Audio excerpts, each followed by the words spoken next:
What's up, Buck fans? Victory Monday for a change. This is the Aftermath on 102.9, the Game Broad Street South Radio. Stay tuned as we break down the victory against the Carolina Panthers. Let's go.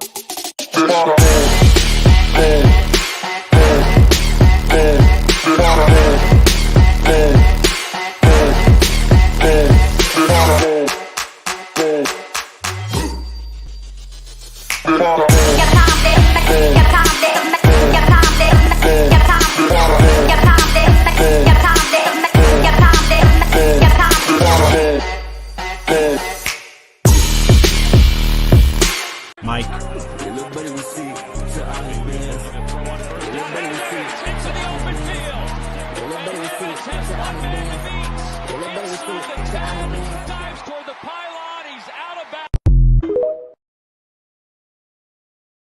That's right. That is our boy, the greatest offensive weapon in the history of the Bucs, Mike Evans. And again, what's up, Buck fans? Victory Monday for a change. It's AJ Turn up here with the the Aftermath on 102.9, the Game Broad Street South Radio. I hope you guys are doing all right. This Monday should be a whole lot better. Your Tampa Bay Buccaneers at this moment are in second place, and they hold the destiny in their hands for a change. Next week, we go into Atlanta to reclaim what is rightfully ours, and that is the damn division. We beat the Falcons. We are in business, y'all. This is the most important game of the season by far.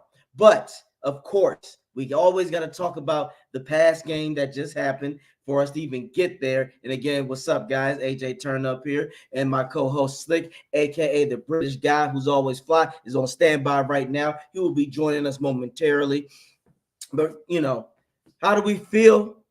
I feel good that I'm happy that the Bucs won. So let's get that out the way right now. I am happy the Bucs won. Am I satisfied of how they won? No, not at all. It's a lot of good that came out of this game, but it was also a lot of the bad. And I want to really get into the bad first because the good is already obvious. We'll talk about the great Evans and how he is just that guy. We'll get to that. Because that's we already know this, but I do want to get to the bad. And we have to start with Baker. Baker, honestly, if you had to grade him this game, it was a C-. Baker did not look good at all. He was very rattled. He was sporadic.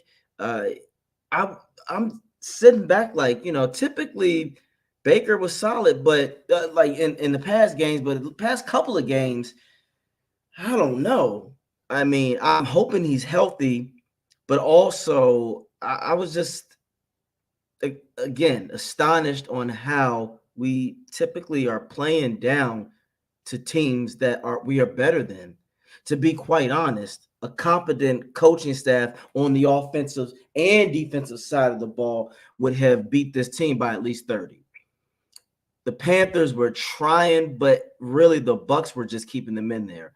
Offensively, I don't know Canales. It's, again, I will give you to the end of the season, but my man, the run game is not going to be fixed by the time the end of the season comes. It's just that you want to have a serviceable run game. We're not going to be a consistent, solid run game. We're just not. We are not. That is not how we are built. We are built for the pass. For the goodness sakes, you have to find a way to get Godwin and Evans the ball more. Now, I'm very happy that Baker was forcing it to Evans and doing what he needed to do, but you got to find a way to get Godwin going because but best believe once Evans gets going and he goes off, Godwin will go off. When them two go off, anything goes. Now Palmer can be more comfortable. Now Otten can be more comfortable. Jarrett can be more comfortable. Tompkins. But Canales, you have got to stop being so damn stubborn. This is why we didn't want Byron here. Because Byron didn't play into the strengths, only the weaknesses of this team. And shout out to KGH for life. A BA coach team would have stomped the Panthers to the dirt. I agree with you 100%. Offensively, We would have just been throwing down the field. We would have embarrassed them. With BA as our coach, the Bucs would have got at least 38 points. Yeah, and with the defense and with Bowles being the coordinator, he wouldn't have so much stress on him, and we would have made the Carolina Panthers one dimensional faster, and we would have the defense would have taken care of them. Now again, I'm still right now with Canales. I'm very frustrated. I don't understand Buck fans. I just don't get it. I had at least 3 plays in my mind. I'm like, okay, if they do this right now, honestly, the Panthers are just a very bad team. They're the worst team, actually. They didn't know what the hell they were doing either. Now, they were getting some good on the run, but that was due to the fact, again, Bowles just refused. I don't know why we played any cushion coverage against this team. I'd have been playing man all like at least 70% of the damn night because they didn't have anybody. Thielen, he is a former shell of himself, and it's not because he sucks. It's just they just don't have a good team. This is a bad team. Again, I want to get back to the offense. Baker it's going to be like this. I say it like this. I told you how I already feel. I'm very optimistic about Baker, but I'm also realistic as well. If Canales continues to keep him in the pocket, then he is no service to us. Baker thrives on more rollouts. And I understand it was raining and stuff, but even with that being said, you could have gotten shorter passes in. There should have been more crossing routes. There should have been so much more creative plays from Canales instead of putting him in this position. Now, it wasn't even just Canales. Again, I said it before. Baker was not having a good game at all. He was all over the place. He was missing open passes. I told you guys this. If you go to my Twitter and check it out, AJ Turnup, I said at one point I thought he should have been benched because I get it. They want to keep this fight going, but my goodness, Baker, you got to clean a lot of shit up, man. That was not an impressive game at all for you. You were just, I don't know what it was. Were you scared of this defense? Did you not want to mess up so bad? And I get it. You want to get the ball to Evans, but my goodness, man, it was just certain plays where that interception was inexcusable. I don't know what the hell that was about. What were you thinking? That interception was just like, what the hell were you doing? I don't. What did you see? Where were you going? I at that point, yeah, I don't know. Bucs won a wet fart game yesterday. They just squeaked by Carolina. You damn right. Ben is right, guys. Check out Ben sometimes. He knows his stuff too. You're right, Ben. I was happy for the win because that also, at least it shows that the Bucs are still trying to fight. We still have a chance, as you see, with the Saints losing. And your Buccaneers we eliminated the Panthers from the playoffs. They was going to be eliminated regardless, but it's good to see that the Bucs did that. I was happy to see that the Bucs eliminated somebody. But now, if you go to the full analysis, I would say overall, again, if I had to do grades, Baker was a C minus. But if I want to do overall offensively, it was a C. No, I'll be real. It was a C minus. Offensively, it was a C minus.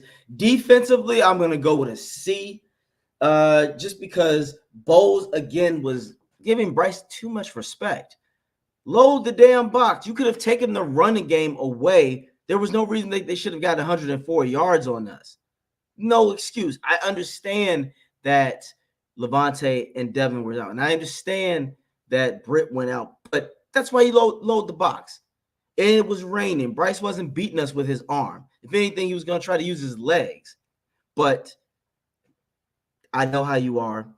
I know what you do. And at this point, it's just, Bowles, I know who you are.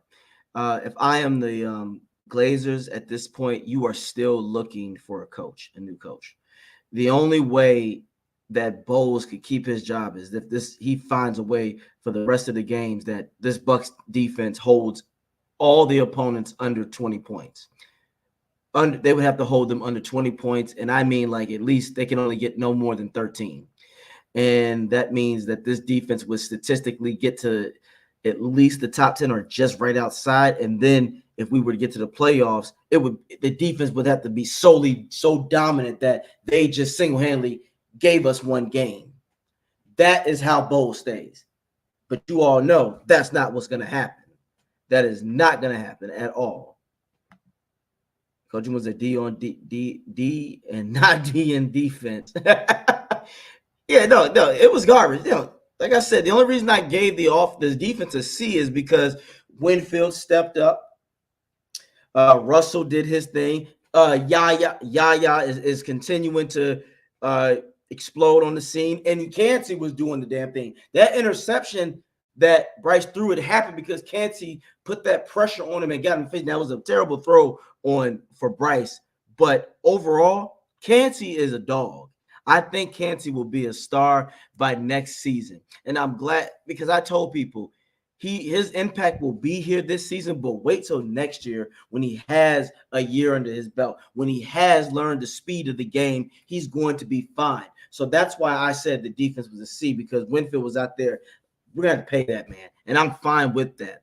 So on defense, Winfield is your number one priority. We all know that. And then if we go back to the offensive side, Wirfs is your priority in Evans. So those three guys this season, you find a way to pay them all. Evans, Winfield, and Wirfs. Now, I hope with Evans that they find something, reasonable to where. But I also hope Evans understand that Wirfs is happy. If he continues, I think he's only given up maybe one sack so far. If he does that, that's elite level tackle. That man's gonna have a blank check too. And I'm hoping that Evans can understand that. And I'm sure he does. It's like, hey, look, if Wirfs get money and he paid, that means more time to get the ball to you. You know what I'm saying? And there he is. There is our guy. There is our beloved Coach Slick. And before we even talk some more football, again, I also want to say this: continue to get your support for Coach Slick for the coaching opportunity to get this intern position. As I always said, this man deserves an opportunity and a shot. And again, go to my YouTube channel. It's about Bucking Time. And you will check out the video right here. It gives you all his accolades and his resume of why he is qualified to do that. So again, for all you people out there, check him out. The Samwell Steelers guy. I joined the Steelers coaching staff because I wanted to join a team with a HC who shares my vision. It's a new team, new faces. Time to reload and get after it. See, now wouldn't that look nice for the Bucs logo? Oh yeah. See? So yes, continue to show your support for Coach Slick. Let's get him in there, guys. Let's get him his foot in the door. But besides all that, how you doing this evening, Slick? Feeling good. It's Victory Monday, so I'll take what it is. There's a few wrinkles in that, and that's right. I'm happy that we got the win. I don't worry about draft position until we're at the end of the season, so I'm not too worried. Yeah, I'm right. And Ben you got a fan. He said you got a fan, Slick. Ben said Vince Lombardi has nothing on Slick. Hey, you know what? Thanks on that. You're a dude. Yeah, I love that. All it starts with is an idea. Everybody got to start somewhere. But I was just mentioning same thing. I'm happy that they won, Slick, but I had a lot of things that I said, okay, it needs to get cleaned up ASAP. I gave overall offensively a C-, and I gave the defense a C because wasn't impressed. It was a bad team, and someone said earlier under BA we would have blown this team out, and I agree. Defensively, I think the short-handedness that they were in, I can accept it, but I don't think that makes the grade go any higher. You can't turn around and say you give someone a passing grade because, imagine you have that a kid at school that has learning difficulties. You're not going to give him an A+ because it's harder for him. A grade is a grade, right? So I think that's a fair letter grade. Maybe I'll go C+, B-, maybe something like that. But minuses only exist because you don't want to give them the top spot, yeah. But yeah, I think it's in that realm. I was impressed that they were able to do what they did against the run. There were moments that we didn't control. I was overall impressed. this rookie core that we have on defense, Kansi, Diaby, it's gonna stick, and it's gonna. I think that's the only thing that scares me to death about getting rid of coaches is do we lose that consistency because he's helped bring these guys along. In an ideal world, I think a lot of people would keep Coach Bowles as a defensive coordinator and go for a new head coach. However, we all know in the real world that that's not going to actually happen. You're going to have to fire him, and he's probably not going to want to be rehired as an DC. The whole demotion thing, I don't think it's ever actually happened in the NFL. Mm-hmm. I agree. Don't worry, Eric. We'll put the link in the chat in a bit. We're just going to get through a few bits and pieces first, then we'll get you on. Man. We got to talk our Buck talk. But yes, we'll get you in. We'll ask you the same shit.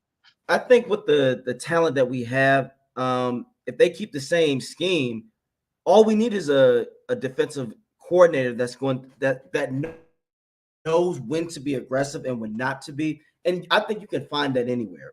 We have the pieces, and can you imagine someone with a fresh set of defensive ideas as a coordinator when Bowles is gone? That can help this team even more. Potentially, we said this about the offense, and we had someone come in with fresh ideas, and it hasn't made a damn bit of difference. So there's that too. Canales is not; he's being stubborn, just like Bowles. This is why I give Canales to the end of the season. But you're right. I would, if necessary, clean house, because Canales would, again, his coach, and I give him a D because you failed. The only reason that it's not a super fail is because Evans went off, and we're going to get into that in a little bit. But absolutely, I mean, the run game was pretty decent. It was just, it felt like the wrong play was called at the wrong time. If you know what I mean, we weren't playing it felt like we weren't playing the situational football, and part of that you can blame play calling as much as you want. A lot of it comes down to the execution of the quarterback. Yep. And if the scheme's not great, and he can't execute, then it's going to be even worse, And if the scheme is okay, but he can't execute, it's going to be worse.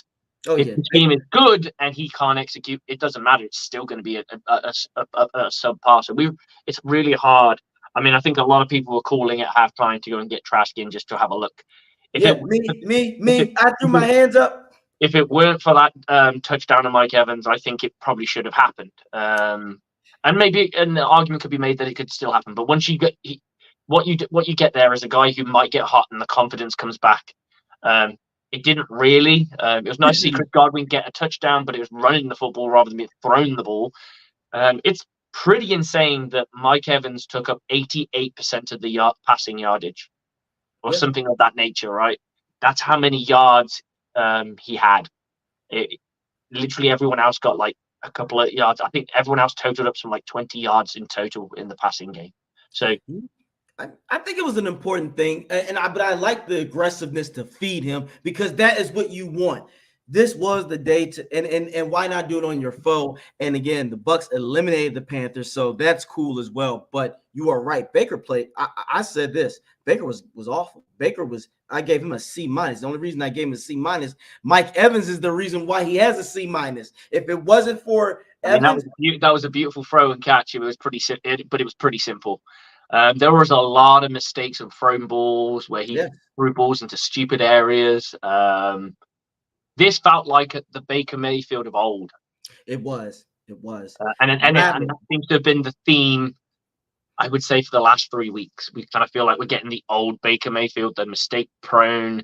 Mm-hmm. And I said to you last week that I think he's a good I think he's a slightly above average to average quarterback, maybe slightly below average, because no quarterback just plays at a flat line. They play up and down. But I think he plays above average to below average, which means he's always going to have work in the NFL as a career backup.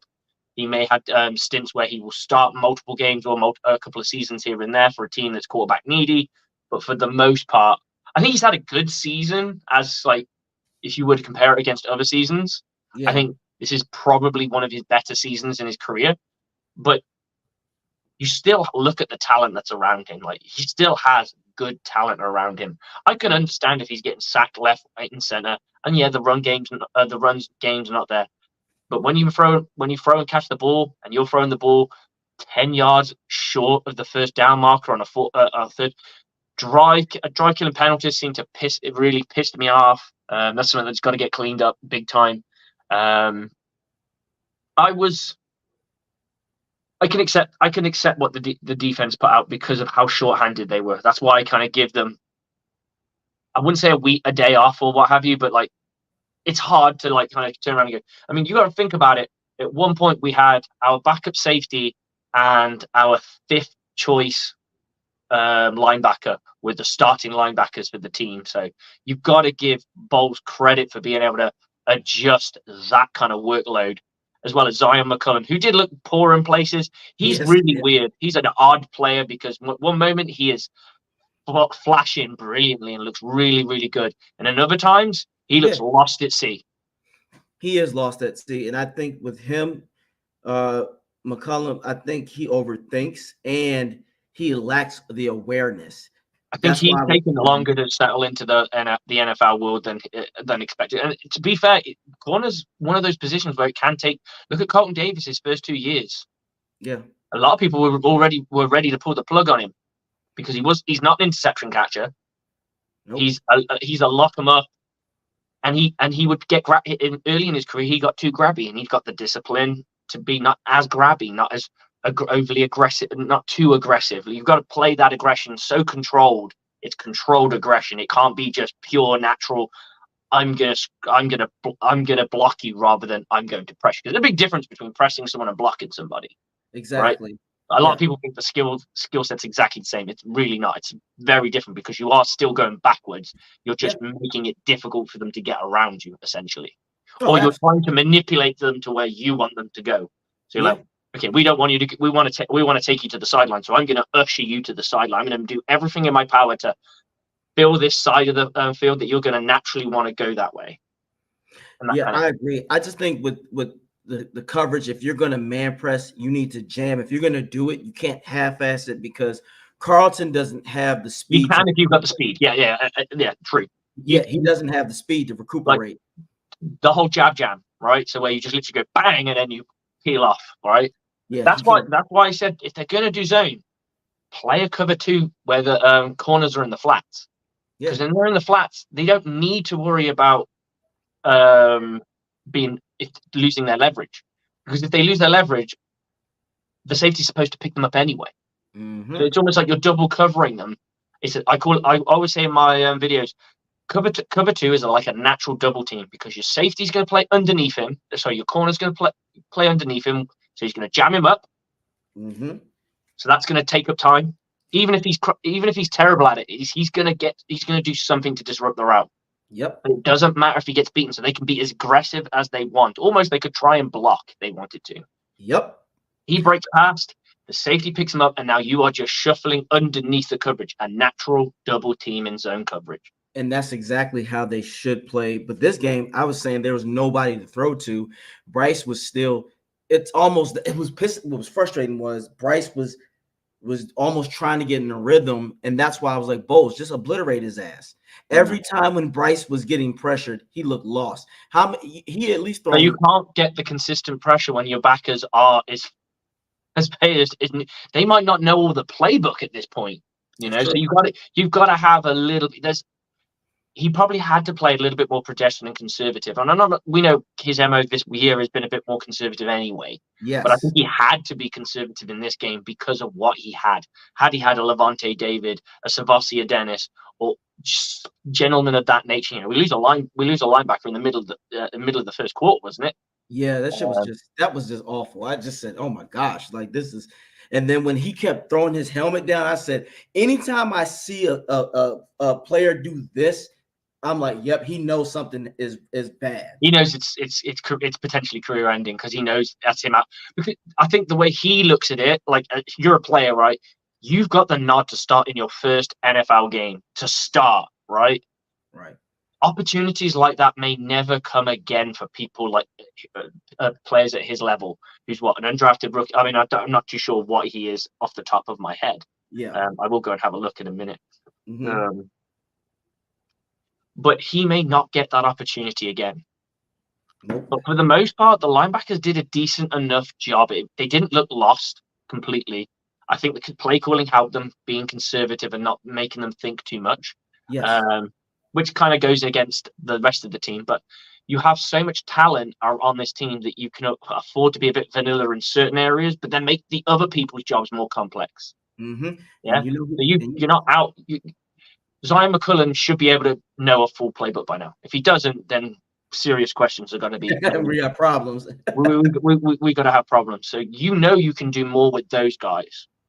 I saw that Zion, not Zion. I don't think it was Zion. I noticed that they moved Neil. Colin Davis into the Oh. slot a couple of times. Yeah. Yeah. But you could do that with this team. This is why I say with a bad team like this, mix it up. Now and you'll be able to get yeah. You may be vanilla in your two middle linebackers, but you don't have to be vanilla everywhere else. And I think that's what he tried to do. Yeah. I mean, this team had no right to be as close as it was. I mean, let's be honest. But at the same time, this is a team that's got nothing to lose, and a team that's got nothing to lose, sometimes they win those games that they shouldn't. We've been in that situation, so the Buccaneers righted the ship at the end. I was pleased with what we got out of it, but yeah, there's room for improvement. I never ever, even when we beat a team 35 points to nothing, I'm still going to look at things to be wrong. That's how you grow, right? Oh, absolutely. Because otherwise, you're just papering over the cracks. Yes. If anything, sometimes it's like, well, it was 35 guys, but these couple plays right here should have been 49. That's how I look at it. We got 35. Okay, why didn't we get 49? You're right. You have to look at. There's always going to be there's pros and cons to no game, no matter how perfect it seems. Mm-hmm. I'll say this though, Kancey was the guy in the trenches. If I have to give a game ball to the man in the trenches, Kancey was eating and feasting. Now Vita didn't show up on the stats like that, but he doesn't always, but people don't understand that. He doesn't have to. He's a per people space eater. He just eats people alive and absorbs it, and everyone else is supposed to eat. And that's what we always said. You put Kancey and him next. If they can get themselves another Kancey level player, that line for years to come could be absolutely dominant. And do you know who I think could play on the line, truly play on the line? Who? Yaya Diaby. Yes. As a true end. Definitely in the forefront because of his. I looked at his weight up because I looked at him as he's a really big guy, like his stature for a linebacker. And I thought, let's go look at some of the pure ends in the league. So, a pure end, I would go Nick Chubb. Joey Bosa, Joey Bosa, Nick Bosa. Those two guys, they're pure ends. He's heavier than them, and he's playing linebacker. So he can play at end. Could he play at a free forward end? Probably in pass coverage, in obvious pass rushing situations, for sure. Playing the run might be a bit more difficult, but have a look at him because I think that could be a really nasty line. But if the Buccaneers going into the draft, that could be somewhere you address. That is somewhere. Again, so many holes. Well, again, if you know what you have with Baker, this is why it could be imminent to play trash. Now we've just said this, guys. Go back last week's episode. We was breaking things down on such a great level. If you don't have to get a quarterback, now you can jump back in the draft and get that extra second pick. Where, as Coach Slick just said it, we can find that extra guy on defense. Now we don't have to worry about that. Now we got 2 second rounds. Now, if we need another corner in the second round or another safety to complement Winfield, we definitely. If someone said to me, "What does this team need right now?" Probably an offensive lineman, center guard. I go center guard, safety. I can live with our corners because I do believe that the ship can be righted with these guys. We've had them long enough. You're not going to get rid of. You could get rid of Colton Davis because his contract probably isn't as long. But you've literally just signed Dean, so you're not going to. His guarantee money is way too high. He's going to be too much of a cap casualty. You can't afford to absorb his contract. There's just no point. You're just shooting yourself in the foot. You may go for another corner that you think could do something in the 4th round or something like that. Running back's an argument because some people still think having a great running back is going to make the difference. I'm not too sure. I think we've got a decent running back. I just don't think he's great. But you can pick up running backs for pretty cheap in free agency that have been tried and tested, and go and spend a bit more money. You know, if someone turned around to me and so you could get, say, a Saquon Barkley for the sake of argument for $13 million a year, you're going to pay it. Yeah. Next year, all right. Yeah. We're not probably we can't afford to pay it this year, but next year you could definitely pay that. Mm-hmm. And it would take the pressure off. And then you've got an obvious passing down guy in White as well. Linebackers can potentially be a thing. Safety's a situation, and then of course defensive end. And if you get rid of Shaq because you want to save some money, you may have to go down. That's a lot of names. That's more names than draft picks. Yes, that's more positions than draft picks. So some of those you're gonna have to address in the draft. Some of those you're gonna address. And not every draft pick is going to be a starter. Your first 3 picks, like what did we say? First 3 picks. First 3 picks have always got to be They've got to. So this team had to be starters. Yep, had to be starters. They had to be starters, and they achieved that. All three first 3 picks are starters on this team right now, and they're doing a damn good job. Cansey is. Wait till Cansey comes back next season. I told people, if you think he's doing something now, he's going to have a full season under him. The game will be much slower, and he'll have the experience. I like him. Yaya is going to be the same. And it just makes me always feel good that the 49ers wanted Yaya. And we said, well, we got him. That's John Lynch written all over that shit. John Lynch probably sitting back like, damn, they got him. Can you imagine Yaya with the 49ers? It wouldn't be fair, to be quite honest. It wouldn't be fair. It wouldn't be fair. But I want to go back to the offense. As you said, Baker, that interception that he threw was inexcusable. At that point, Slick, I said, okay. Get him out. Yeah, he fucks up again. I'm sitting here like, okay. At that point, as a coach, I'd have been like, do you want to stay a starter?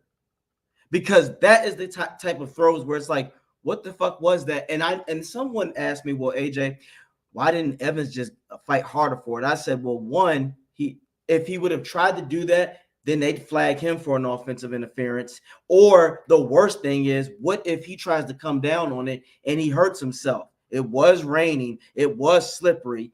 I'm like, that is a risk that you don't take. Because then if he gets hurt and he doesn't get that, I don't care what anyone says. It was a bad throw. And that's the whole point, Slick. It was a terrible throw. I would have cussed him out. You're putting me in harm's way, and you're putting the game in jeopardy. You're giving them the momentum. Now, thank God Bryce is who he is. And again, Bryce is just on a bad team. But Baker, at that point, I told people, you know what to expect out of him. Slick has told you this already. From a coach's perspective, who should be on the Bucs team, we know this. And as an offensive mind of myself, I know when players have reached their peak. And I know the type of quarterbacks that are good when the team is good, and then guys you can build around. Brady was the guy that you could build around. He's going to make anybody good. Baker is the guy that you bring in when your team is stacked and when the momentum is good. Trask, let's see what we have in Trask because of that situation. If you looked at it, Slick, when he was in the pocket, very uncomfortable. It was very hard for him to throw. I honestly think that he really unlike Brady, but it's reverse. He has so much more confidence in Evans getting it than he does with Godwin. I don't understand why. Yeah, I got you. Yeah, it's a reverse thing. Remember, Brady didn't like to throw those jump balls to Evans or try to take those attempts. Now it's reverse. It's like he wants to give it to Evans, but you have a guy in Godwin. That is your bread and butter man right there. That is the most complete receiver on the that's team. Your intermediate, deep guy that you can move around anywhere on the field that he's going to be able to deliver because he's a slot. He can play slot. He played a lot of slot before he got pushed out to the side. When we had Djax for the first 2 years of his career with Tampa, he was always the slot guy and then they kind of flexed him out and moved him around a little bit more because he's got such great hands. He's got such a good route running ability. That's right. There are Buccaneers fans that would prefer if the Buccaneers had to keep a wide receiver out of the two, that they would rather them keep Chris Godwin because Chris Godwin's more complete. I agree, and that's why they say that. But that's another thing that Baker has got to find a way because he wasn't doing that. And then, as Christopher Cole says, and thank you for this, Baker either doesn't see the open receivers or he's late. It's a combination of both. especially this past game yesterday. There were plays where there was a play where he could have thrown to Evans, and Evans was wide open. This was like in the third quarter, Slick. I said, "What the hell was that, Baker?"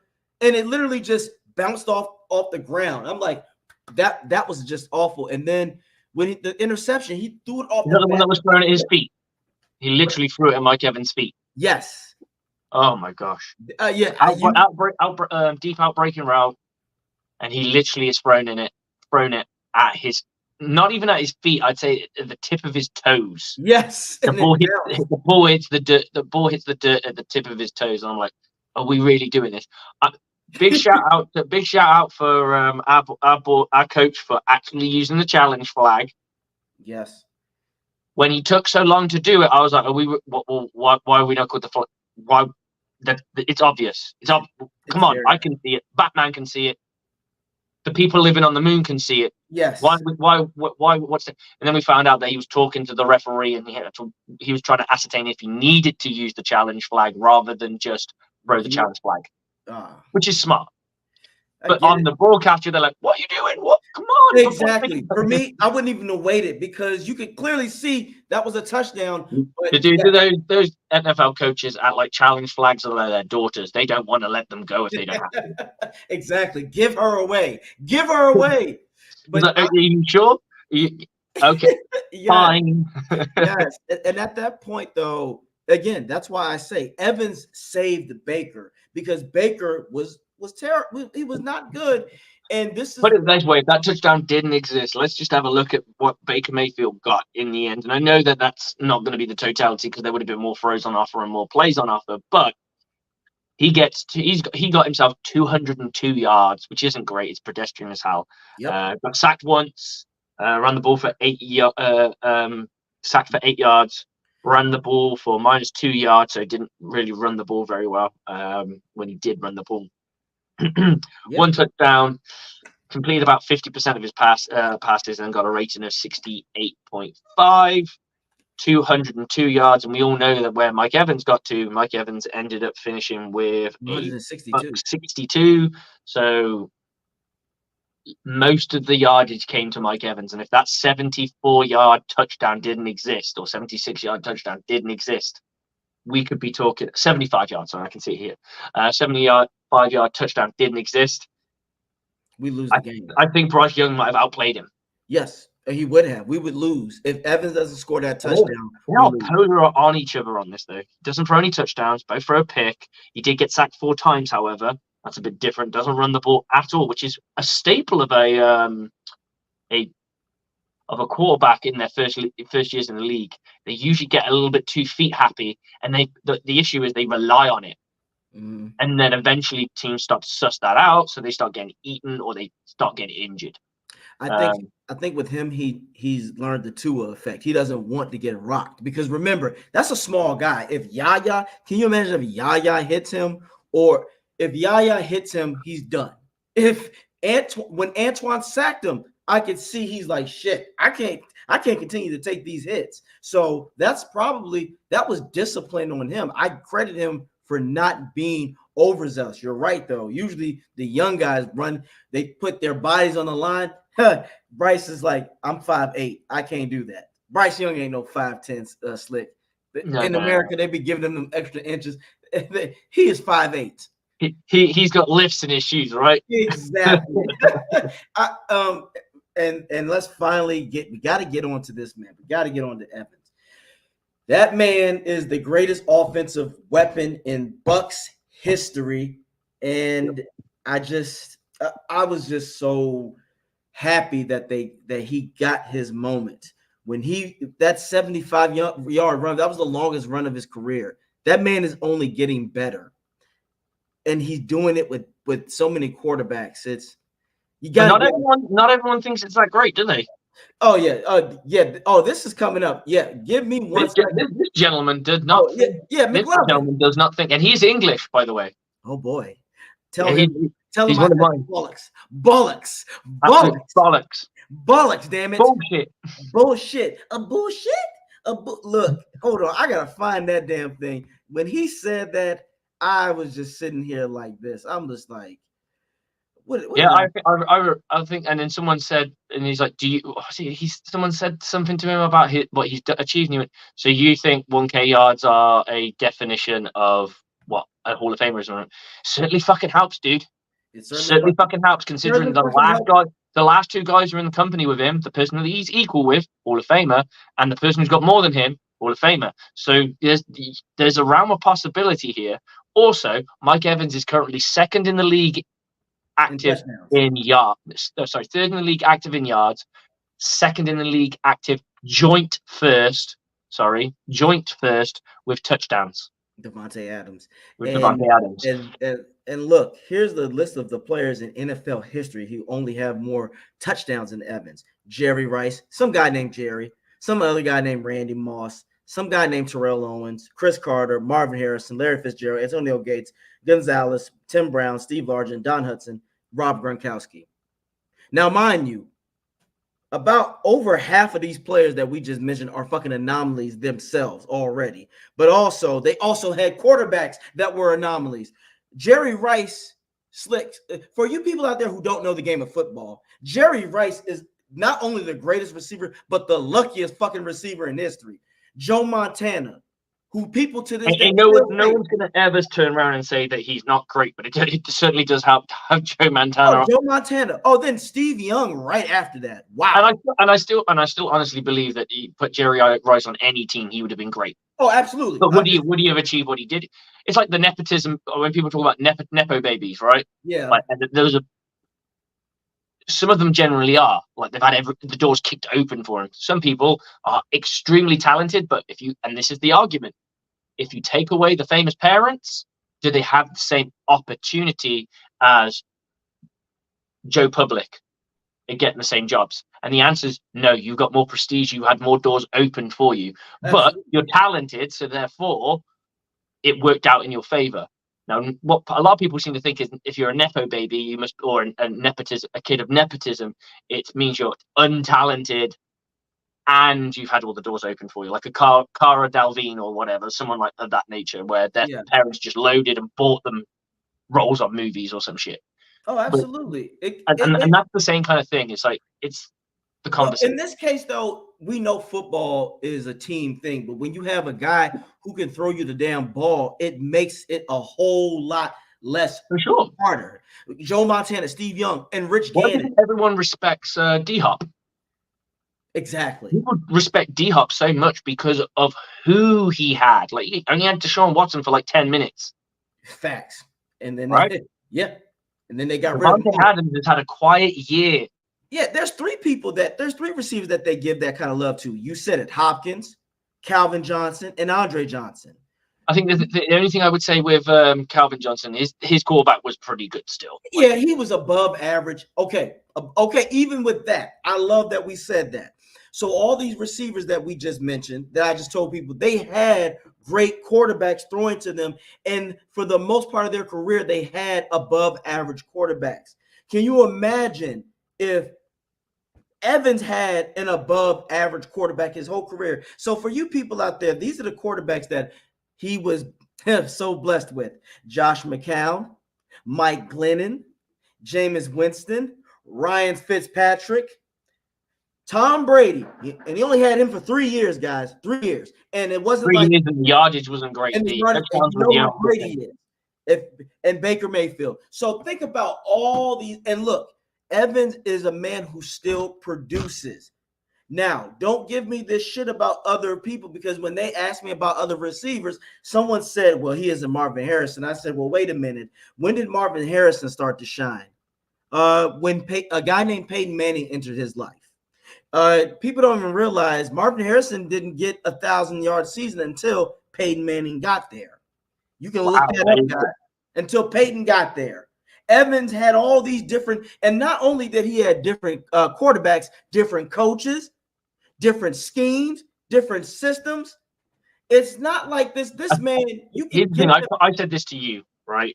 Mike Evans is currently joint 13th, 13 in touchdowns, right? All time, he is joint 13th. That yes, we talk about the 1,000 yards because it's an accolade that you add on top. We're not just saying that's the only reason. That would be stupid. But you can guarantee if you've had 10 1K seasons, you're probably in the realm of at least 10,000 yards, right?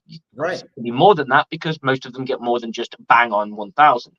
So yeah, you add. It's called stat padding. What happens is, and I don't know if this guy does because he's a fantasy dude, and he's looking at. I think he's looking at it from the fantasy lens because Mike Evans is very polarizing as a fantasy player. He can give you tons of points, or he can give you not very many. He has days where you are left wanting more, and he has days where he just goes off to a point where it's like, oh my lord, he is the best wide receiver in football, right? And that's just the way it is. He's a very hot and cold wide receiver.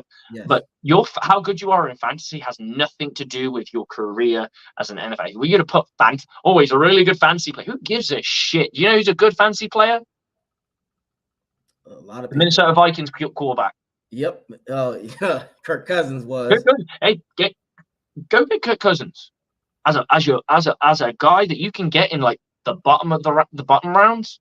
Realistically, if you're in a 16-man league, he's gonna do damage because realistically, the way the quarterbacks are measured, it's only measured by yards and touchdowns. He does that. He just can't fucking win. There's a big difference. Same for Justin Herbert. Justin Herbert will get you those yards. Absolutely, Justin Herbert will give you what you need, but he will also, if you're a fan of the Chargers, he will leave you wanting more. So there's a big difference between being a really good fantasy football player than being a really good football player. And narration, like you said, we went into this. If Mike Evans gets to the 100 mark of touchdowns, he's in the top 10 all time. You can't kick somebody out of the fucking top 10 all-time touchdowns. Yes, exactly. And another thing that I tell people this is as well, you got to stop. And all the people love to bring up Calvin. Now that's my dog. I know I've met Calvin personally. He played with my cousin at Georgia Tech. Great guy. But people forget Evans has more touchdowns than Calvin Johnson. Calvin has 81. Evan has. I've got 83 here, but 83. I'm sorry, 83. And we forget there's 5 more games left. Evans could possibly he might break his own record because I think he will. I think he'll get 4 plus touchdowns. You're going to 7. I'm going to 7. You know why? This is why. Baker, he has a trust in him, and especially this game coming in Atlanta, I guarantee you this. He's going to. He knows that. I think he's figuring out. Yep. Mike Evans is the big play dude. Yep. If you ever have a moment and you notice that, if you ever find out that Mike Evans is in one-on-one coverage, throw it to him anyway. Throw it to him anyway, because if it's in stride, Mike Evans is going to jump, and you put it on the top shelf, Mike Evans will come down with it. And if he doesn't, it's going to be an incomplete pass. Or a pass interference. That's why I say 7 more, because he's going to depend heavily on him now, especially in the red zone. So don't be surprised when we go against Atlanta. He's going to be looking for him. And it helps because now if Baker gets his shit together, defenses will start to assume, well, he's just going to go to Evans. Now you can look at Godwin and other people and get it open. But we're going to continue to talk about the greatness of Evans. Evans does, as you said, Evans does one thing that nobody else can do, and it's been a while. You know what he reminds me of? He's just Larry Fitzgerald, just not as a good route runner, but he's a better jump baller than Larry Fitzgerald. And I said that. I stand on that, Slick. Yes, Larry Fitzgerald is a better route runner than Evans. I will give you better hands for sure. Yes, but when it comes to that jump ball shit, I'm going with Mike Evans is elite at contorting his body midair. And yes. Because he'll run and jump, and as he jumps, he turns his body and like a fucking salmon comes down with that ball. And he knows how to adjust midair. Do you remember that 2020 season when Brady against the Chargers, he threw that shit and it was literally over Evans's head? It could have been a pick, but he turned his hands and his body and adjusts that shit and snatches it out of the air. And he took a shot. He took a hit. Oh yeah. He took that hard hit and he gets up. I keep telling the problem is, Slick, it's a popularity thing through the lens of narration. Because Evans is not a big time diva, he's not an IG honey. So he was quiet. So they don't really give him the respect that he deserves. And he wasn't as exciting and talked about. And again, he was on a shitty team for a long time. I love the Bucs, but we were a shitty organization when he was there. And it's a Florida team, so he didn't get the same coverage as the New York Giants or the Dallas Cowboys. If Evans played his career, if Evans had these numbers and he was for the Dallas organization, they'd be slobbering all over him. This is one of the greatest receivers we ever had. And stop comparing anomalies to each other. Calvin Johnson was an anomaly player. His freakish skills and athletics was where it's at. But you still, here's the thing. He is still, you can't, if you do the what ifs, I love when people say the what ifs, but if Calvin had a better quarterback, okay. So if Evans had a better fucking quarterback, he would be better. Look, and Evans' stat speaks for itself. Hey, someone traded big draft picks to go and get that guy. So he can't be that bad. Exactly. And again, he did that with mediocre quarterbacks. Can you imagine? Okay, I will say this. 2 quarterbacks right here. If Evans had him his entire career, Evans would probably have 115 touchdowns and 14,000 yards already. Mahomes and Rodgers or Brady. Can you imagine those 3? Can you imagine if Evans had those 3 kind of quarterbacks his entire career? We could be talking Evans would be breaking all kind of numbers. Again, it's people, you cannot compare. If you're going to compare, you got to bring this. You got to bring football talk into this. I just said it. Jerry had all the great quarterbacks, and then they saw Marvin Harrison. Marvin Harrison had Peyton Manning. These are you're talking about top 5 quarterbacks, not like they were just elite. Oh no, we're talking Hall of Fame. You're talking Hall of Fame. Not a good dude, not just a stand-up good dude that got the job done and scraped into the right. It's like and then they had great coaches too. You had great coaches. Joe Montana had Bill Walsh. You had everything. There's a reason why these other teams. Football is a team sport. It takes the whole machine to run. Let's put it this way, and I'm going to put. I'm just looking at Marvin Harrison. Like you said, he doesn't get going till like year 4 of his career. He doesn't hit the 1,000-yard mark, and then when he does, he does. So he goes 3 years without one, and then he finishes his last 2 without them. Right. So that's a total of 5 years of his career where he did not hit that mark. And I said, no.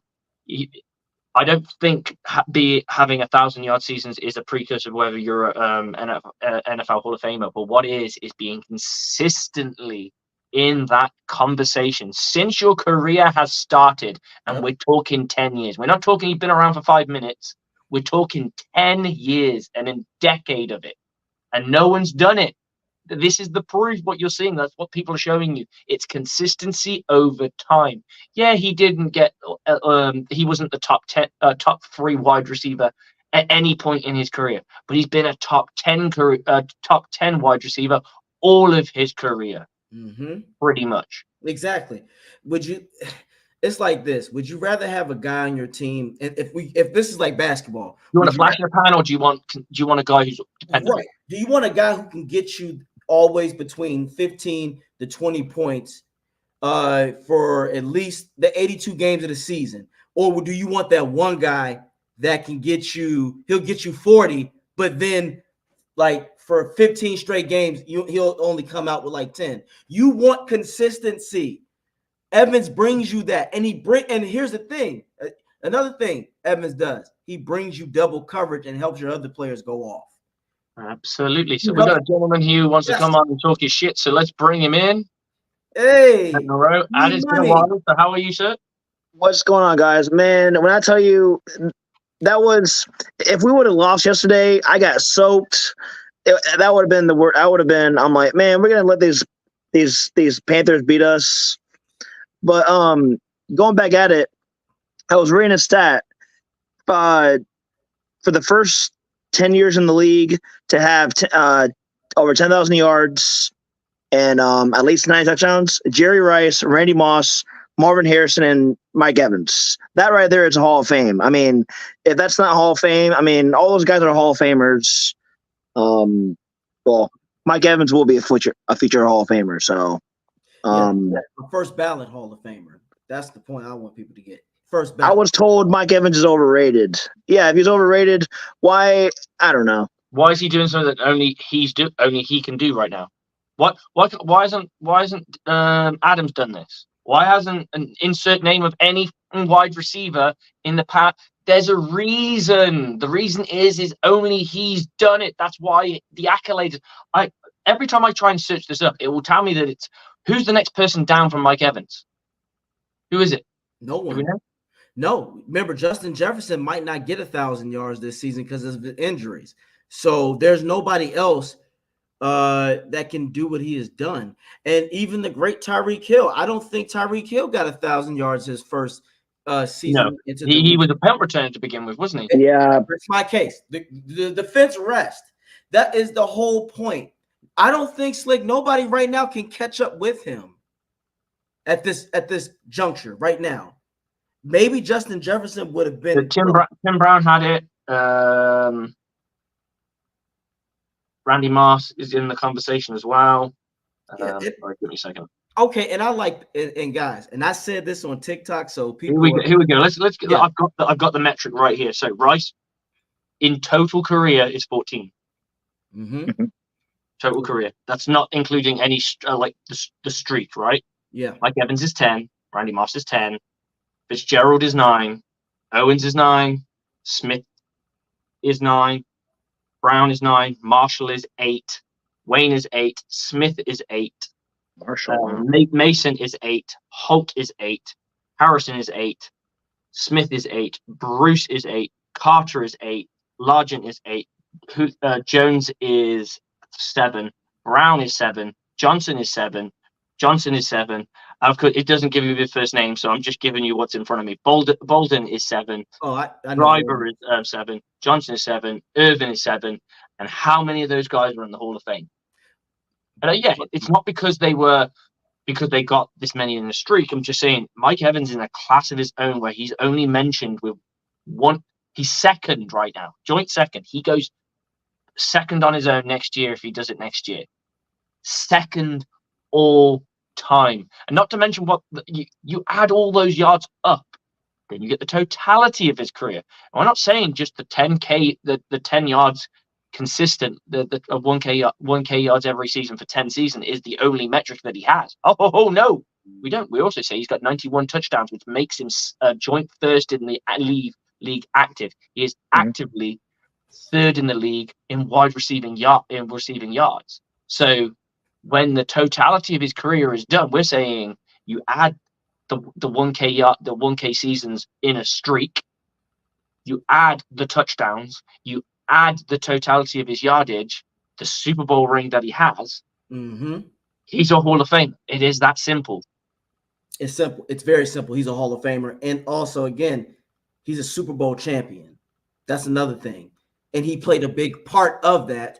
And he did what he needed to do during the playoffs. It wasn't like he was invisible. He shitted on Marshawn Lattimore. He got the touchdown against the Green Bay Packers. Had the longest yard pass in the Super Bowl game. He's a Super Bowl champion. There's some Hall of Famers that are in the league, that are in the Hall of Fame, that didn't get a ring. Calvin Johnson. AJ, here's a good one for you. And I think you'll like this more. All those names I mentioned, and I'm actually seeing the full names of them now, not one of them is currently in the NFL. Not one of them. So the person who got 7, Michael Irvin, Chad Johnson, Donald Driver, Aquan Baldwin, Andre Johnson, Calvin Johnson, Antonio. Julio Jones is the only person, and he ain't getting 1,000 yards this season, so you can count him the fuck out. Yeah. Right?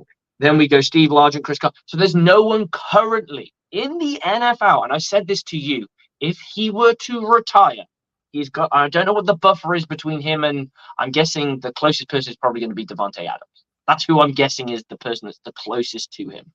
Mm-hmm. It's going to be Adams or it's going to be Hopkins. Yeah. The thing is, you know why I think people they're going to But compare. Hopkins has had a few dead years, hasn't he? Yes, he has. Recently, so his streak's done.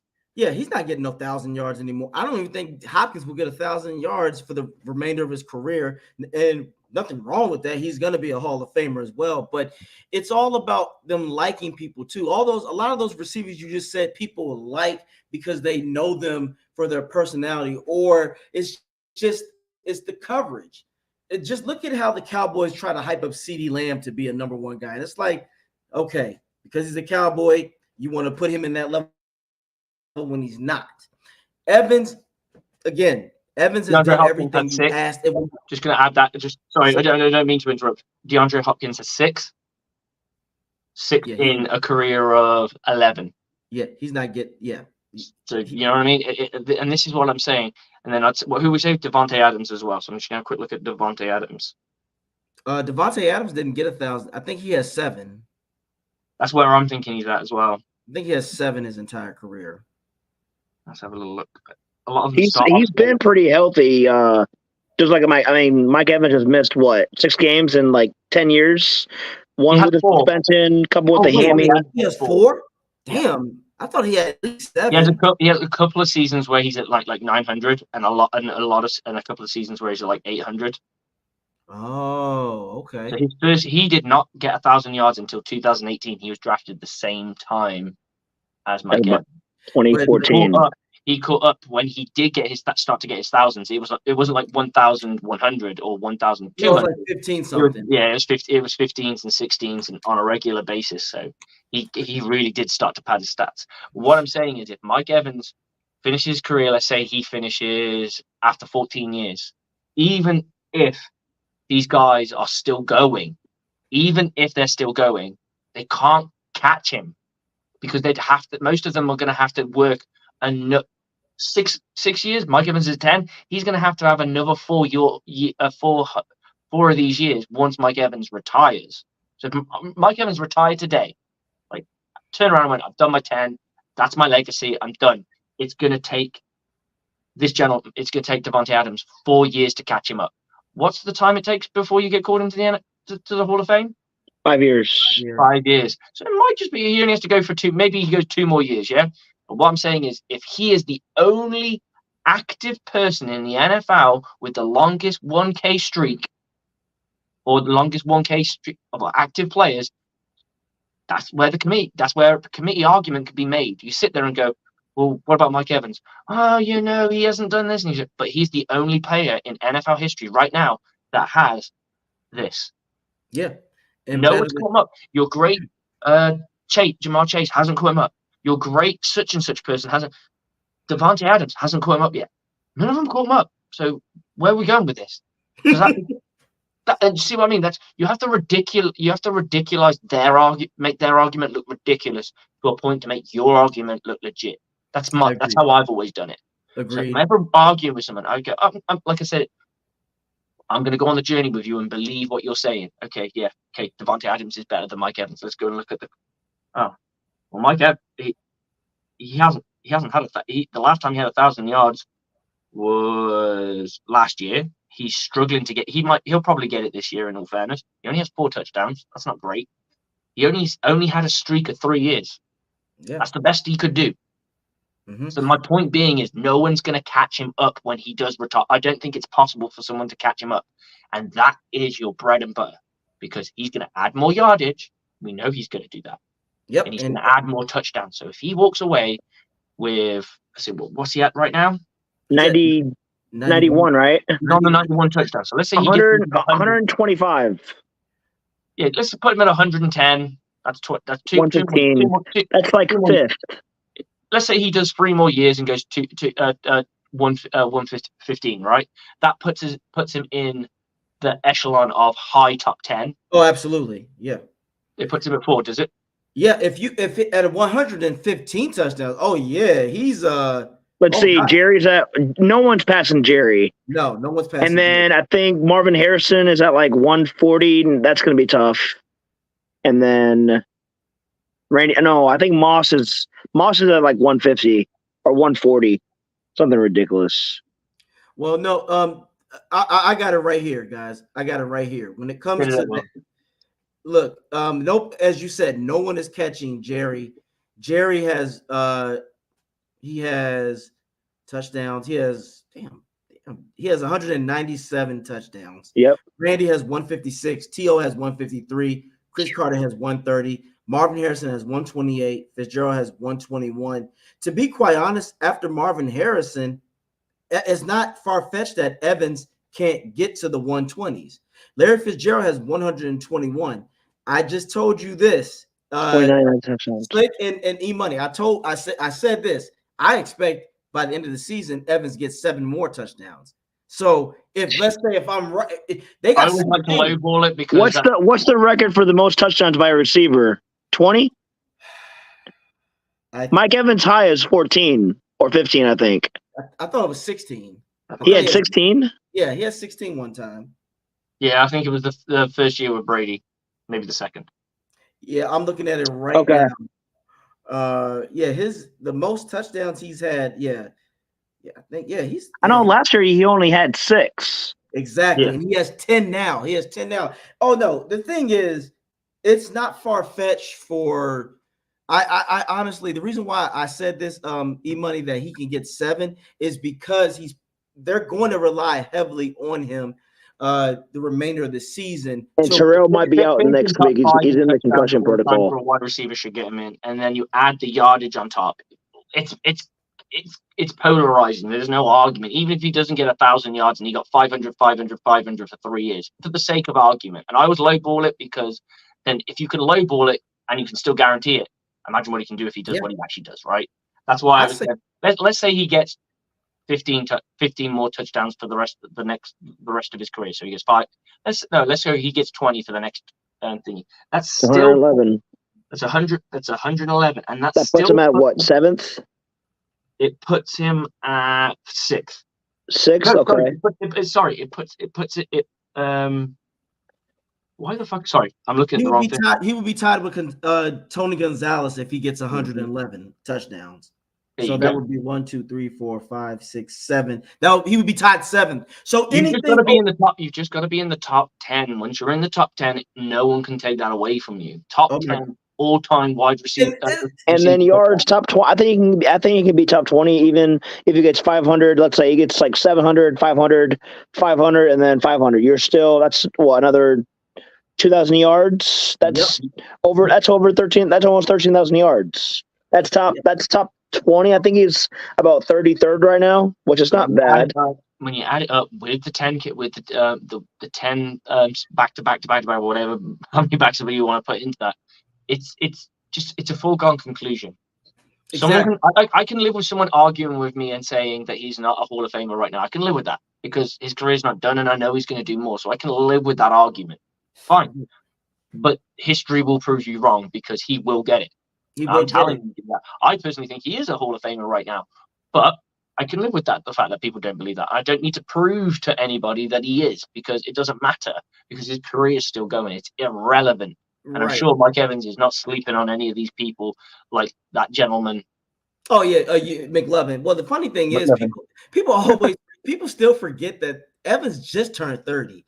And that's the crazy thing. He still has, to me, I think he's got two more of these seasons in him at least. Three maybe. I'm going with at least. I'm going with at least. I'm not saying 3 would be 33, 34 is usually, I think, who was it? Reggie Wayne. 34 is when they not drop off, but No, it's okay. It is dropping off because by then, I mean, AJ Green was still producing when he was 33, 34, and then injuries caught up to him. Hamstrings and the biggest problem for Mike Evans is what he's good at requires him not to drop off. That's the problem. His physical ability. Because a lot of guys can turn around, like Larry Fitzgerald, realized he didn't have the speed. So what did he do? He became an elite route runner. Yep. And that's what he did. So you'd expect Mike Evans would have to do something like that to stay in the conversation, to stay relevant. Of course, he's always going to have days where he goes off and what have you. I still believe that's going to happen. But you give him two of these seasons, where does that put him versus he'll definitely be second. That's a guaranteed fact. So second all time is pretty brilliant company. And then you add all the yardage that we just talked about, the touchdowns that we just talked about. And then the fact that no one's going to catch him up when he goes into the Hall of Fame. 192 to pass Calvin. So that's gonna happen. That's gonna happen probably either this week or next week. Well, when it comes to touchdowns, he's already passed Calvin. A lot of people don't like. A lot of people, I keep telling people this. Like a lot of people, and I love Calvin, but they think that Calvin got like 110 touchdowns. Like he has 83, and I don't want to hear anything about. Well, he only played this long. Okay, that was Calvin. That's not that we're not talking about. Then at the same time, you put in. He was a possession receiver that they went to often enough. He was not the red zone target. Exactly. He probably ran. I would guess that he ran most of his touchdowns outside the red zone. Oh yeah, he was. Now don't get it twisted. Yeah, Calvin, he did what he had to do, and we know why he left because of the organization. But we know that is one of those anomalies. Calvin Johnson is a freak of nature. Calvin Johnson is like your Barry Sanders. We know what he would have been capable of because we saw it. But it's not fair to undermine somebody else because they aren't that. Everybody is special in their own way. Again, consistency is key. Mike Evans did it, and Mike Evans was on a team that was worse off than Detroit. And I said what I said. When Evans came to this Buccaneers organization, we all saw we were a laughing stock team with no direction. Mike Evans getting a 1K season was like the highlight of our year most of the time.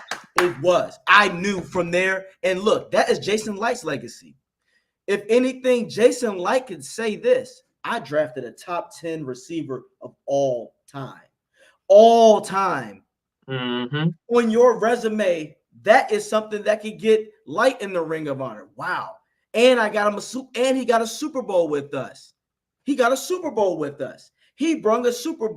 to help us. Talent. You brought it in. He turned out of the Super Bowl. And another guy on the team that, if they go back to the stats, and you already know this, because there is in a way they mirror each other, Levante David. Statistically, he is better than Kuechly in a lot of categories. However, he just didn't happen to have Superman on his team as well. Coverage, I tell people this, E-Money, coverage can be a blessing and a curse to teams, but for a lot of players out there, like when they talk about exactly. Especially the Mike linebacker. He's an incredibly talented linebacker, probably one of the better linebackers of the modern generation. Exactly. The issue was he just could not stay healthy. Staying healthy has to account for something because this is a fucking tough game. It is.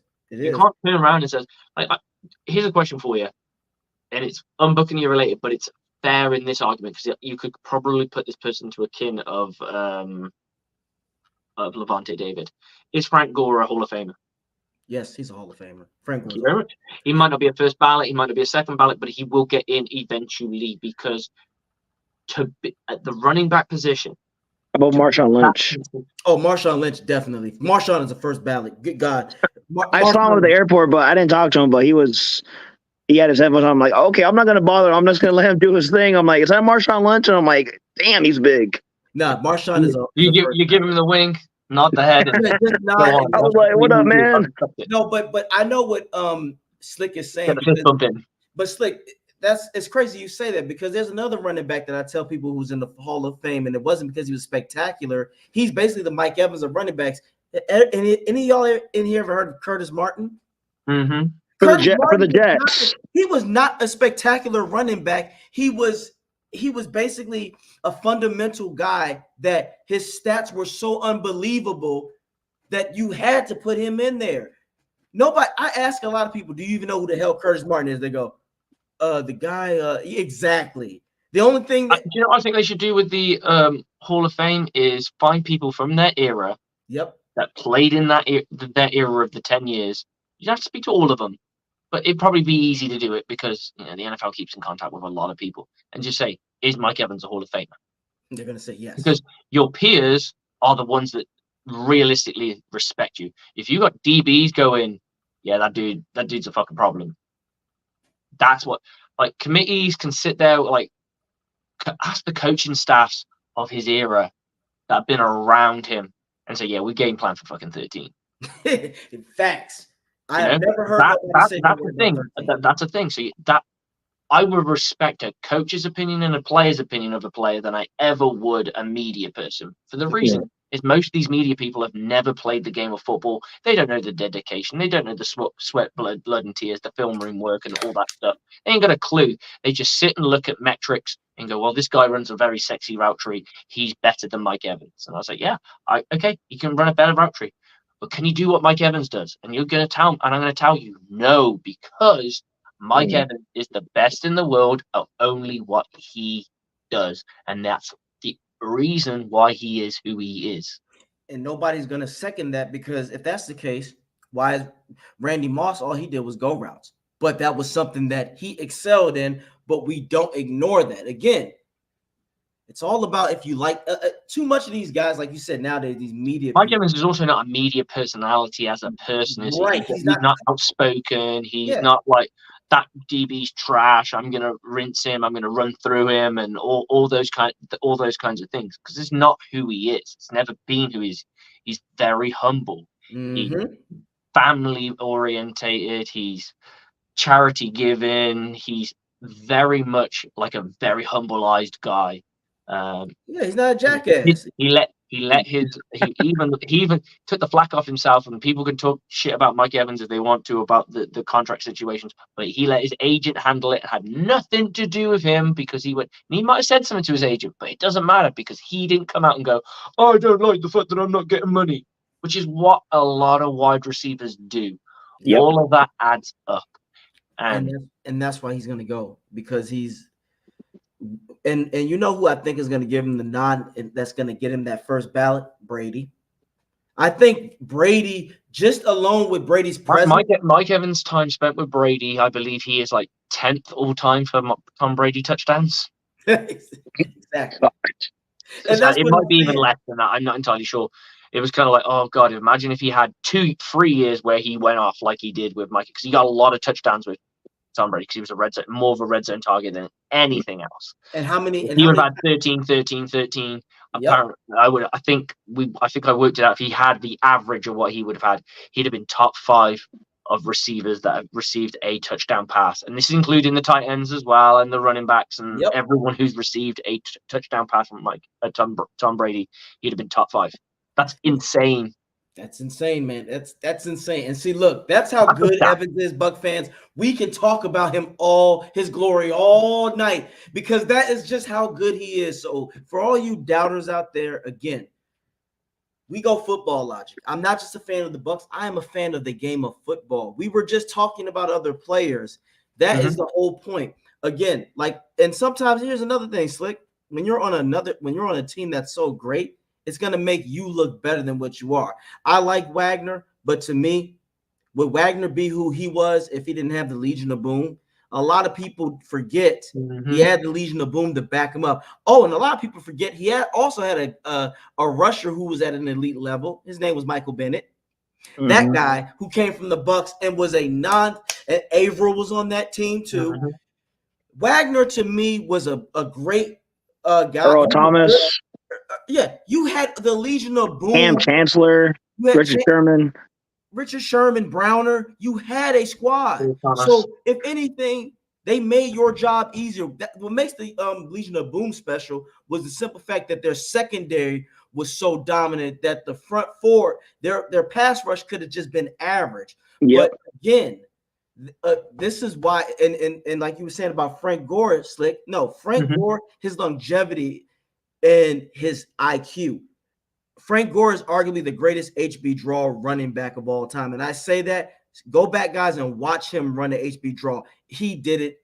It was so meticulous and magnificent on how he knew how to pick a hole. And Marshawn is going. I say this, E-Money, give me Marshawn. I'll take Marshawn over Adrian Peterson every day, because Marshawn was a chess runner. Is AP a Hall of Famer? He's a Hall of Famer. I think so. He's a Hall of Famer, but I would I think you got to take into like his rushing crowns that he had. You got to take into account that he won offensive MVP a couple of times. Comeback Player of the Year. Offensive Player of the Year. You got to take into account that he had those 2 comeback seasons from the ACL surgeries. That's something that Oh, he was a freak. He was a freak of nature. And another thing about, but the thing I know is, he was on a dog shit team. In all fairness to him as well, well, he had running backs can shine on a dog shit team because that means they're going to get a lot more touches. right. And the only thing about AP, see, Marshawn was a chess playing running back. Marshawn would get 80 yards, but that 40-yard run is what seals the game. Yeah. AP can get you 150 yards, but he'll be the one that fumbles it on the next carry and you lose, or he's gassed out. Because Rondé Barber stripped Adrian Peterson a lot. Again, you have statistical stars, but you got the scorers that know when to win the game. So that's why I tell people there's a difference. Fuck the stats guy. I want a guy who the biggest stat is that W. Did he do enough to give me that win? Again, Brady was not the best tangible quarterback. I can name you 5 quarterbacks that are far more tangible, but Brady knew how to win. You look at Patrick Mahomes in that last Super Bowl. He played Brady-esque. Exactly. He was not the high flying, super crazy stuff that he normally does. He was methodical. He was well thought out. And it was almost like he was in a boxing match and he's like, I'm going to make it to the 10th round and then I'm going to make my knockout blow. Exactly. And that is what we like. We just like guys who know how to win. And I know we're going to wrap this up in a little bit, but I want to ask you guys this, and I want to start with you, E-Money. Like, what is your thoughts for this? Because we'll talk about it in the next episode, but what is your thoughts on this Falcons game? Is this the most important game for the remainder of the season? Oh, yeah, for sure, AJ. Yeah, I mean, if we lose, Falcons got us twice. And the Saints, I don't know if – call me crazy. I think the Panthers can beat the Saints. If Carr can't go, we all know Jameis is going to throw a touchdown and then he's going to throw a pick. The Panthers, they have some good guys on that defense is decent. They got J.C. Horn, Jeremy Chin, Gredo Matos, Brian Burns. Even though he punched Cody Mock yesterday, someone said something that pissed him off, and I'm all right. He got his ass ejected, so good for Mock. That was very Ryan Jensen-esque energy. My man put the hands up, so I love it. He get his ass out. But yeah, looks like we might have Levante back this week. I mean, Falcons got some good. I mean, they got Cordell Patterson, they got Al Jaglier, they got Bijan. So hopefully, I mean, we need Levante back. Britt might not play the rest of the year. Devin, I don't know what's going on with him. I wouldn't mind seeing Servassier Dennis and Levante. I don't know what's going on with Devin. He's a good blitzer, but he just can't really. He always reminds me of Quan. He's a great blitzer, and I think Quan was better in coverage. Quan was a better coverage. That's the thing that separates the two. One was better in coverage, and one was better playing the run. The issue was both are poor at tackling when they try and make, because Devin White goes for the knockout shot every single time. Yep. Instead of just. And you look at Levante David. Levante David does not make big hitting tackles. He makes technical textbook. Yeah. I'm getting you on the floor. Because guess what? You can't gain yardage when your ass is in the dirt. It doesn't matter if you've been blown up or not. If you get blown up, but the next one you don't get a piece of him and he springs it for another 10 yards, that's embarrassing, dude. But if you can turn around and every time I make contact, maximum they're going to get is 2 yards. Or they're in the dirt behind the line of scrimmage. And remember, Levante David's biggest streak for him is his streak on tackles for a loss. There are defensive linemen that don't have as many, and he plays 5 yards off the line of scrimmage. Mm-hmm. Yep. But we're gonna get wrap this up. But thank you for joining us, and always check us out another time, and we will be in touch. And take care of yourself, and thank you for joining us tonight. And as always, go Bucs, my man. Go Bucs! Biggest game of the year. Let's go! Gotta have it. Go Bucs, my man. Thanks. Oh, yeah. So Slick, I want to leave it off to you. This is your final moment, Coach Slick, guys. This is the coaches. The coach is talking now. What is your assessment of this game? Is this a do or die moment for? Yes, because you go into a hostile situation against the Packers the week after. That is a genuine game the Buccaneers can lose because they go into Lambeau where it's going to be freezing the fuck cold. And yes, I know we've won there in recent years, but this is a different Bucs team with a different mentality. So go into the frozen tundra the week after isn't a guaranteed win because of that. And we know the Buccaneers can swallow a loss, maybe even 2, but I don't want to get into that. If they beat the Falcons, they can reclaim top spot. They really do kind of need to win one of those Packers and Jags games. That's the part of the schedule that's a bit like, ooh, that's the nasty part. Now the good part is the Packers aren't exactly doing brilliant football. Now they did just beat and this is what I'm going to talk about. They did just beat the Chiefs. Mm-hmm. Did they play? They play the Chiefs at home?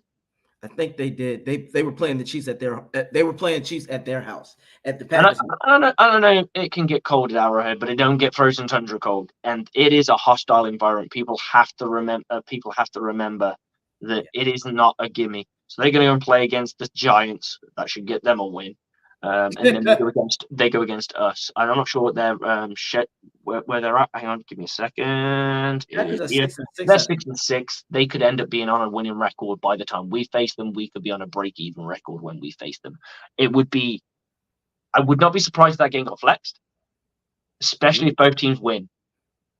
If both teams win, it's divisional stuff that's on the line, because also the Vikings are also 6-6. So if the Vikings lose or equal, they're fighting for their spot in the playoffs as a wild card, right? Right. So why not flex that moment? Oh God, yeah. I'm Slick. This is do or die. This is the do or die game. You know why? If the Buccaneers lose, they're done. The season's done. They're done for the sheer fact that they've got a team that's got 2 on them, and they can't afford. And then they're going to go into the harder part of these 4 games, of these 5 games. Going to the frozen tundra when you've just lost a game is going to be difficult to rally for a win. When you're flying high, it might be a bit easier. It might be a little bit easier because you're like, okay, we can beat the best of them. We've equaled our division. Now we just need to go and scrape some scalps to get to finish this off. And then on top of that, you're going to go to Jacksonville, who aren't playing bad football. I'm not sure what the score in the game is right now. Last time I checked, apparently Trevor Lawrence, Fred Moore said he just had 2 guys help him back to the locker room. Jags game could be a lot easier, depending on the. Okay. I never want to wish injury on anyone, but if it means the Buccaneers can win, I have no problem with it. I just hope he gets back. I hope it's one of those games. It's one of those ones that knocks him out for a few weeks and he's back to normal. Right, he's back. I agree. Just not when we play him. I'll say this, and if the Bucs lose against the Falcons, this is why I say the season's over. At that point, the mentality of the locker room is deflated and defeated, no matter what, because now they hold the breaker over you.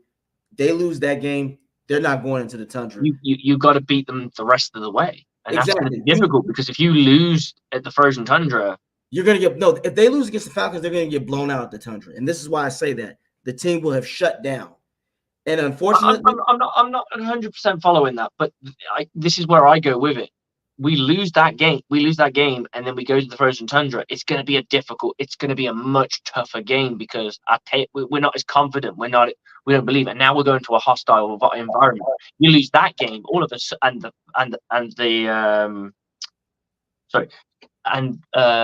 Atlanta win theirs. I'm not sure who Atlanta has, to be honest. Their schedule's easy. Their schedule's exactly. They got one of the easier schedules, so they win their game. It's over completely. Like it's done. And even if you don't, then you go to the Jags. Jags have been playing well. We don't know what's going on with Trevor Lawrence, and then it comes down to the Saints. It's just too much of an ask, I think. But I do agree with you. I think you win this game. I think they win this game in Atlanta. Then you can go and scrape a win in the tundra. And if you lose to the Jags, whatever, that's an AFC thing. So it really doesn't hurt you as much. No. But then you've got to make sure you win the Saints game. You win the Saints game, then it's a foregone conclusion because you should handle business. You handle business. Yeah, you do that. So this game is the most important, and I can't wait for us to talk about that this week, because this is where the coaching is going to have to do a lot of soul searching, and the players, but we will leave that one a cliffhanger. I love it. But guys, again, thank you for always tuning in at the Aftermath on 102.9 Game Broad Street South Radio. As always, again, please check out my YouTube page on It's About Bucking Time, but most importantly, please check out any video I want you to check out. I want you to check out this video right here for Coach Slick. This is what I want you to look at for now. Check that one out. Check his accolades again, and let's get him in there. And you can always go to my page on Instagram and check out the link and get some good Buck gear. And as always, though, Slick. Hey, if I get the job, you've got to give me some of that Buck gear so I can rep it. Absolutely. You get me doing. I got to rep my boy. On the house. And as always, you go Bucks, and you players take care of yourself. Be easy. Catch you soon, brother. Okay, guys, that's pretty much the end of the show. So, yeah, the Buccaneers are in the mix. They're in the conversation. They just got to win out. They could probably drop a game, but it can't be Atlanta. It has to be realistically a non-divisional game, and realistically, it's probably looking more like Jacksonville would be the game that helps you in, that neck of the woods. But the Tampa Bay Buccaneers have a big job ahead of them. Hopefully, they get healthy. They can bring back Savasio Dennis. We can bring back Levante David. We can bring back Devin White. We can bring back Jamal Dean. If we can get into that conversation and those guys are right and ready to go, and the offense still continues to find ways here and there to win, and we get past this blip of games, it's all to play for. It's not over yet.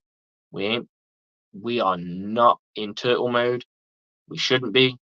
We ain't lost anything yet. So the Bucs have got to go get it. Thanks for chiming in. Thanks for joining us. And hope you guys have a good evening. Bucs on me, Bucs on free. 1, 2, 3. Go Bucs.